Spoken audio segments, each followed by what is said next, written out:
Hey everyone, what's up? You know, I don't get to talk about, well, I do talk about wrestling a lot, but I never really get a chance to extend on what I like to talk about with wrestling. And, you know, I just want to talk a little bit, kind of get some things off my mind, if you know what I mean. First of all, I'm sure a lot of us, and a lot of us kind of, we're kind of 50-50 right now with the WWE, you know.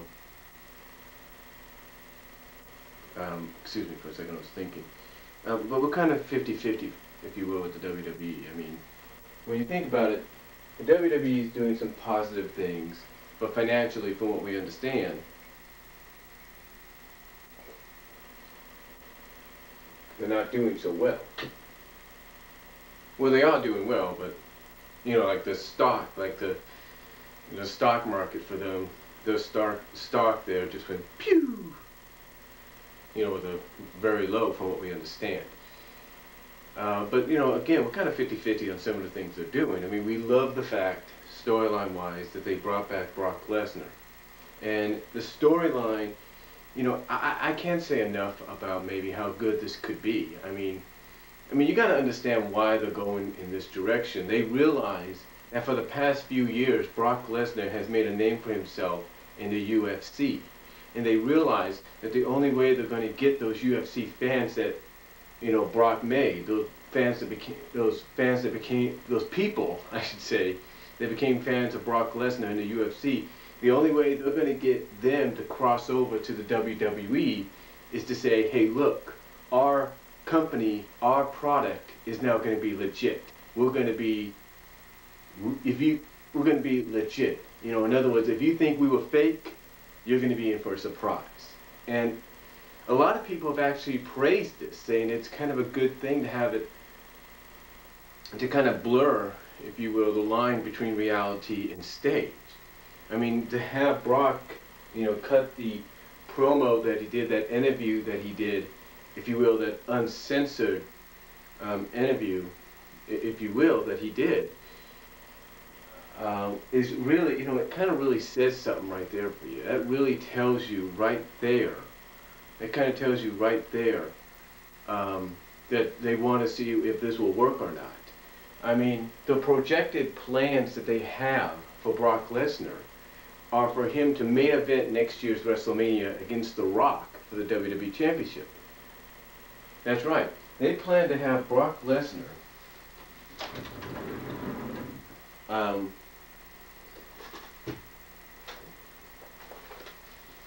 challenge for this very title, for this very championship against The Rock.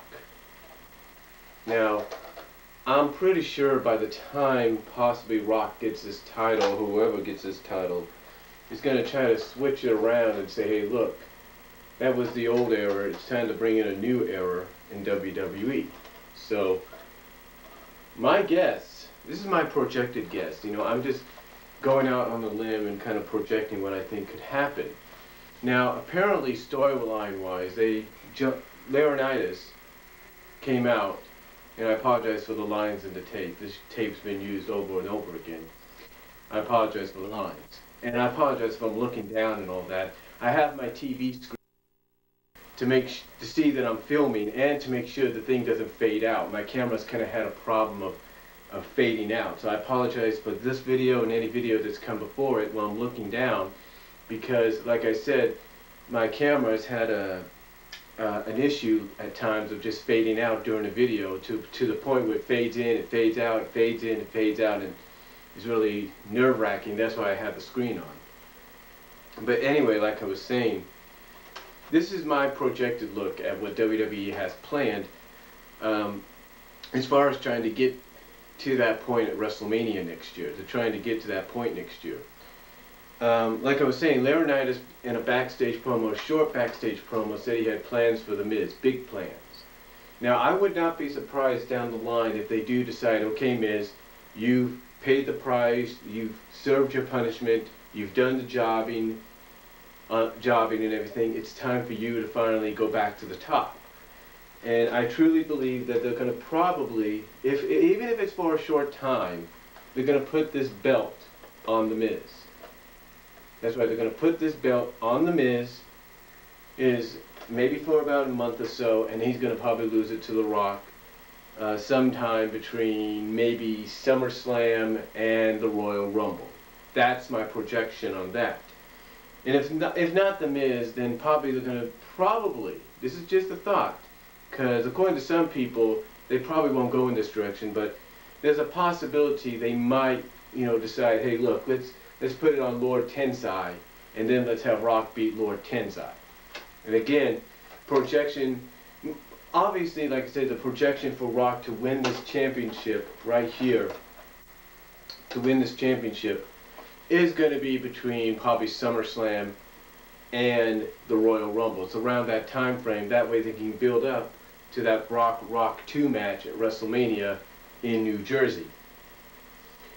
Now, you might say to yourself, why would they even plan that? Why would they project that? Well, you got to realize Rock and Brock only met once, and Rock lost to him at SummerSlam 2002. So you would think nearly a little over 10 years later, basically 11 years in the making, or over 10 years in the making, they'd want to put those two back in the ring against each other for the championship, so that maybe Rock can walk out as champion, walk out still champion. So, in other words, say, hey, look, you beat me once, but guess what? That was in the past. Now I've beaten you. I think that's what they want to try to aim for, but we're not totally sure. I mean, this is just projected. This is just projected.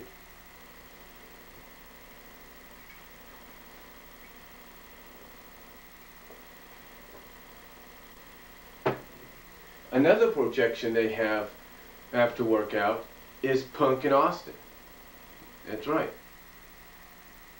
They want to go the Punk-Austin route. They want to do that.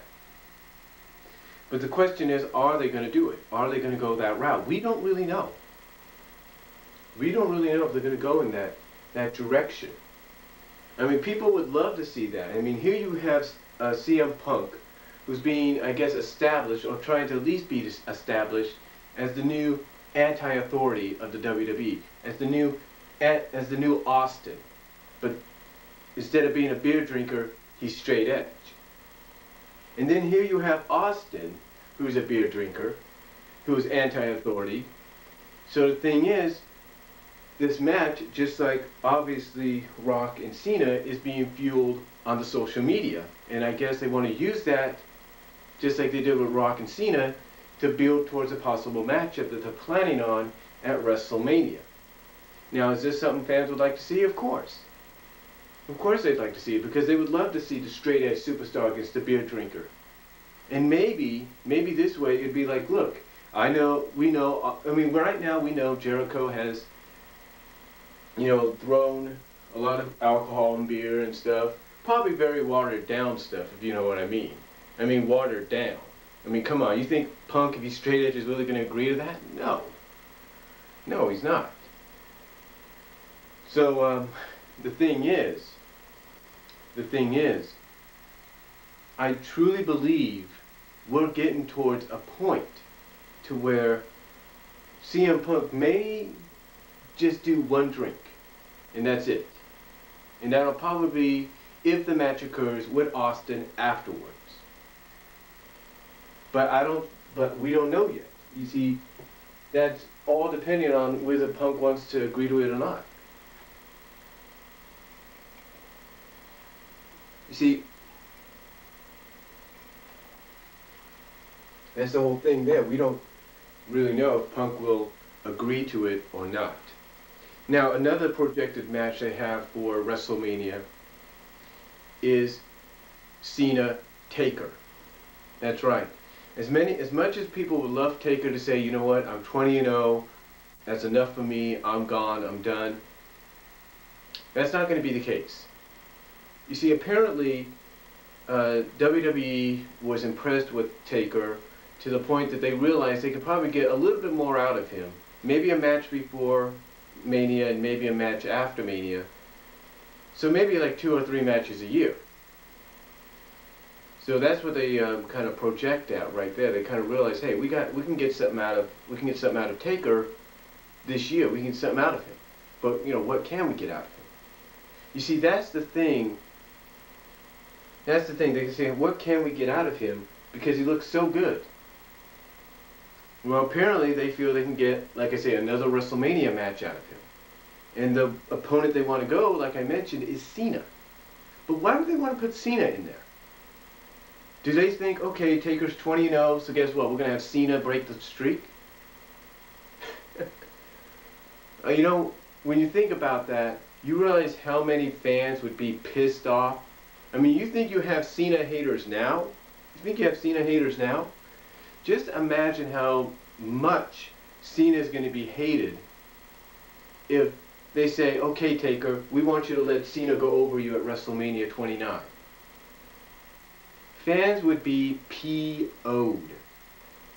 I mean, they're thinking, great. So you have two of the best in-ring performers in Triple H and Shawn Michaels who couldn't get the job done. And yet now you're going to have John Cena, of all people, try to get it done? Or be the one that does it? That would piss off a lot of fans. I mean, I guarantee you, Dave Meltzer, Bill Apter, Richard Gray, they all would agree that that would be the stupidest thing WWE could do. But then again, you got to realize we're sort of on the borderline right now. Sort of on the borderline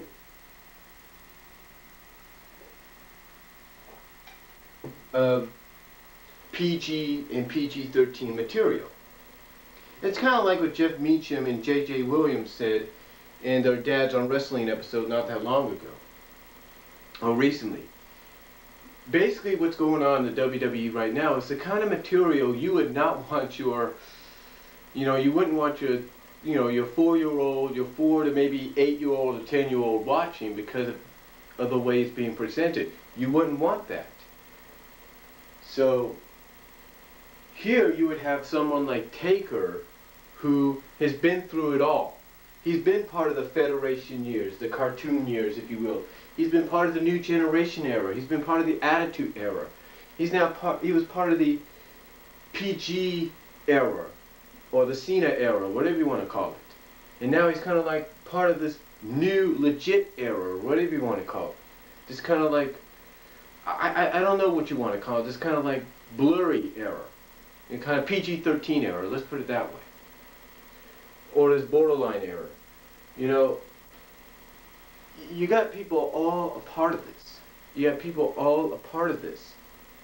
I mean, not people, but you got Taker being part of all of this. And yet, you have the possibility that WWE might say, you know what? We're going to have Taker put John Cena over at WrestleMania, and we're going to have John Cena be the one that breaks the streak. Again, that would piss everybody off because Cena has only been part of 2 eras, if you will.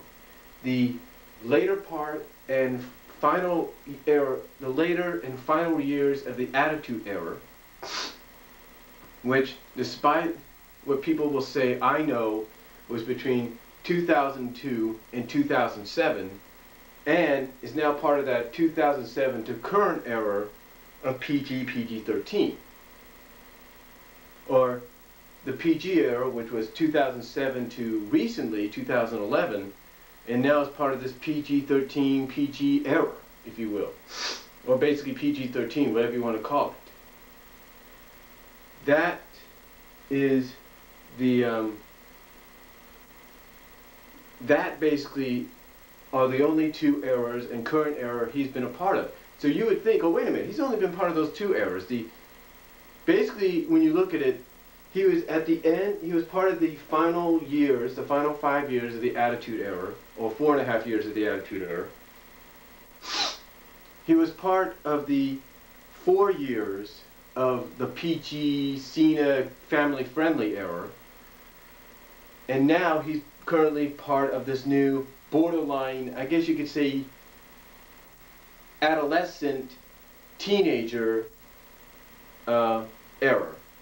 Kind of like this borderline era, if you will. So the thing is, He's part of all. He's only been part of those eras. So he's only been part of, like I said, half of like basically the last 25% end of the Attitude Era, the full 100 for both PG, the full 100 I should say for the PG family friendly era, and now he's starting out with with this new PG-13 era. So he's only been part out of these kind of eras, and that again, and I know I'm kind of rambling on here, and I apologize, but that is basically what fans would be upset about if you have somebody that's only been who's only at part of the final, run of the Attitude Era, who was the head franchise, the head player, the face of the family-friendly era, the kid-friendly era, and now is part of this new PG-13 teenager era, if you will, that would upset fans because you would have him literally going over somebody that's been through all that, and plus more. I mean, he was here. I mean, here you would have him going over a guy that went 1 year undefeated. Was 1 year he was undefeated in the WWE. Kind of started a trend with Taker. You started a trend with this guy because according to even what he said, there were fans that were chanting for him 1 year after he debuted and defeated 1 year after his debut back at Survivor Series when he defeated Hulk Hogan. He said, according to what he states, Hogan was already getting some boos. He was getting some boos. So you have to kind of realize that Taker was kind of like the catalyst. So you would think, so again, going back to my point here, with that, along with all the eras he's been part of, like I said, the Federation era, the New Generation, the Attitude, the kid-friendly era, and now the beginning of this PG-13 teenager era, you think fans would want to see that get wasted? They would want to see all that get thrown out the window, all that he's contributed through all those eras and chapters of the WWE, in the WWE's history, thrown out the window just to put someone like Cena over, a person that's got a split audience, if you will, fans that like him because he's basically himself, kids that like him because, he's like the Hulk Hogan, the Superman, if you will, the Spider-Man, the whatever you want to call him, I don't know what else you want to call him, the Superman, the Spider-Man, I don't know, the Michelangelo maybe from Ninja Turtles, the Dale, if you will, from Rescue Rangers, the Sonic from Sonic the Hedgehog, You think in all honesty they're going to be, they'll be happy that someone like him goes over someone like Taker who's been through more, who's contributed more? Hell no. And you see that's going to be the problem when they try to build towards this match that they're planning on trying to get to happen at next year's Mania, because they know that Cena has to go over. Cena has to be really established as a new legend, as the guy, as the guy. But you can't have. But the thing is, you can't have him go. But the thing is, they're going to realize, well, we got to establish him as the guy.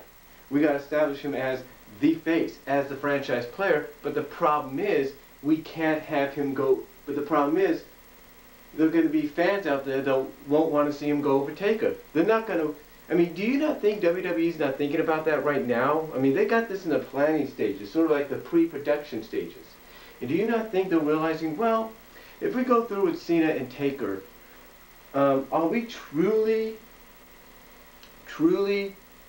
going to do the right thing if we say, okay, Taker, you want to agree to let Cena go over? I mean, you got 20 wins, that's a good enough record. And that could put you in the Hall of Fame saying, yeah, you may have lost in maybe your last Mania, but you know what? You're 20-0. That's good. You put someone like Cena over. Do you think they're going to like that?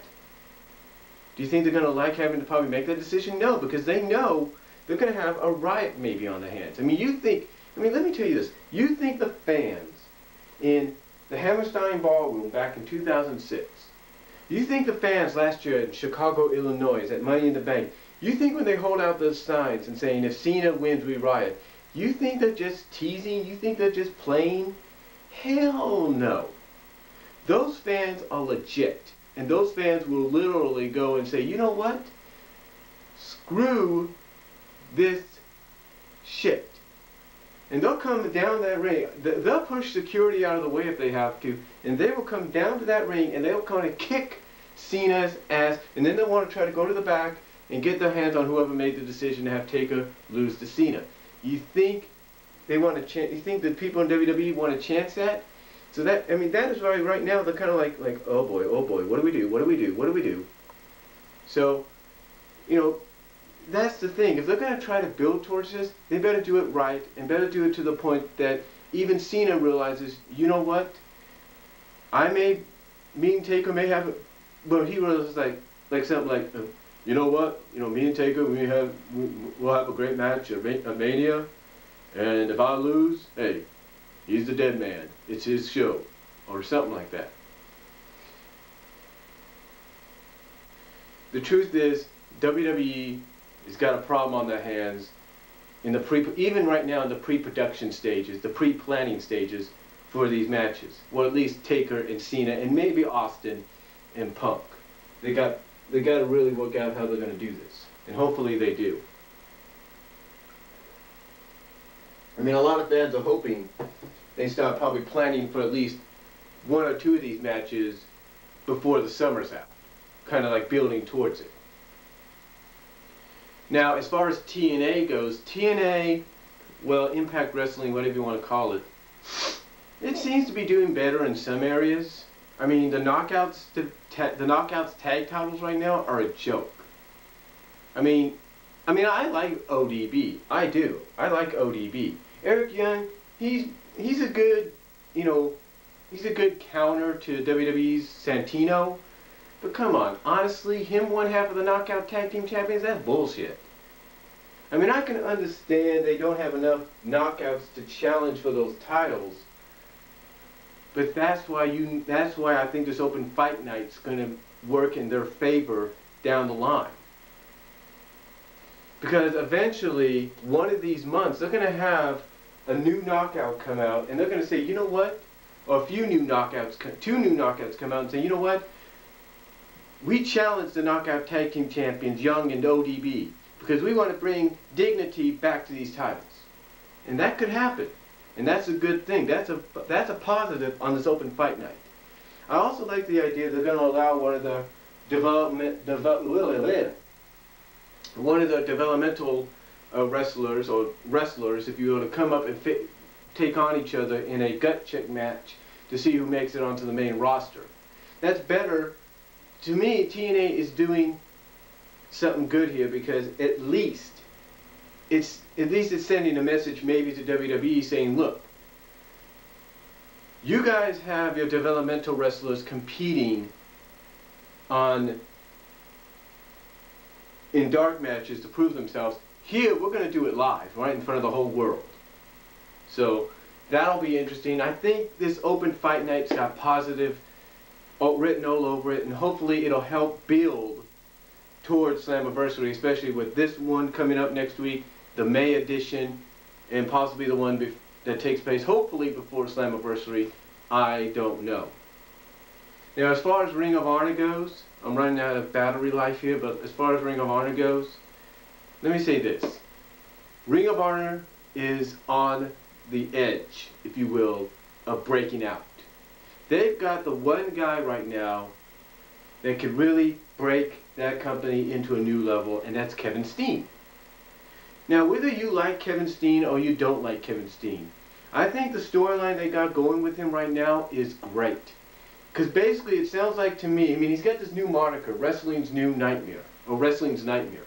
So basically it tells me that Kevin Steen wants to basically take Ring of Honor out of, I guess you could say, the dark ages and bring it into a new era, saying, look, the days of your pure wrestling, the days of your code of honor handshakes and this and that, those days are over. It's time to move on with the times. You know, I wouldn't be surprised if someday they have him come out and say, why do you think Sinclair Broadcasting hasn't opened up all over and given you all of the United States? It's because they really don't believe in the Ring of Honor product unless the Ring of Honor product can evolve. And they got that opportunity coming up on May 12th. So I think he is going to be the catalyst. He's going to be the one that takes it to a new era if they make the decision to put the Ring of Honor Championship on him. Now I know this is the WWE Championship, but picture it as the Ring of Honor Championship. They got to put that belt on him to launch the company into a new era. You know it, I know it, Schleg Daddy knows it, the OTRS knows it, Richard Gray knows it, Dave Meltzer, Bill Apter, anybody else associated with wrestling, they know it. The Renegades of Wrestling, Jeff Meacham, J.J. Williams, they know it. Kevin Steen, to me, this storyline is either going to make or break Ring of Honor. It's either going to really elevate him, Kevin Steen, to a level that allows maybe the WWE or maybe TNA to take notice and say, you know what, this guy's got potential, let's sign him and let's bring him in. To me, this is the one opportunity TNA needs, not TNA, but Ring of Honor needs to take a hold of and not let go. I mean, don't tell me you don't agree. I mean, you already got wrestlers like the Young Bucks and Mike Mondo that don't do the Code of Honor thing. So I think, again, that's part of this whole storyline. Like he's trying to make them realize, look, your Code of Honor deal, all those stuff that made Ring of Honor what it was, those days are over. Guys like Danielson and Punk and Claudio and Hero, they're gone. It's time to move on with your lives. Guys, it's time to take it to a whole new level. Tyler, he's gone. It's time to raise it to a new bar. It's time to really break out. And I think they got the potential here with Kevin Steen's character and the storyline they got going with him. I really think they have the potential, and it's going to either help make them or break them. And I think we'll find out at Border Wars if it's the real deal, or if they're going to follow through on it or not, or if they're going to keep the title on Davey Richards. So that's just my overall thoughts on everything so far as WWE, TNA, and Ring of Honor goes. Give me your thoughts down below. Tell me what you guys think. And I will talk to you all later. I'm going to let my battery charge. And while I do that, I might be playing some Xbox. So, peace out. God bless. But please, video response if you like. Off the Ropes Show, I ask you guys to video respond if you want. Anybody, Renegades of Wrestling, anybody that does wrestling videos, please respond down below. Tell me what you guys think. Respond. Give me your thoughts. And I will talk to you all later. Hey, good morning everybody. It's about, believe it or not, it's almost 7 o'clock on this Saturday. But I thought, as a part of my inspiration, thanks to Zara Nizarak, I thought I'd talk about, well, of course you probably have already seen, or probably will see by the time this video gets already uploaded, would have seen basically my collection, my overview collection, video 1 and 2 of my box sets. In other words, the sets of shows, the box sets of shows, the discs, basically the sets of animated shows that I have. Now, there is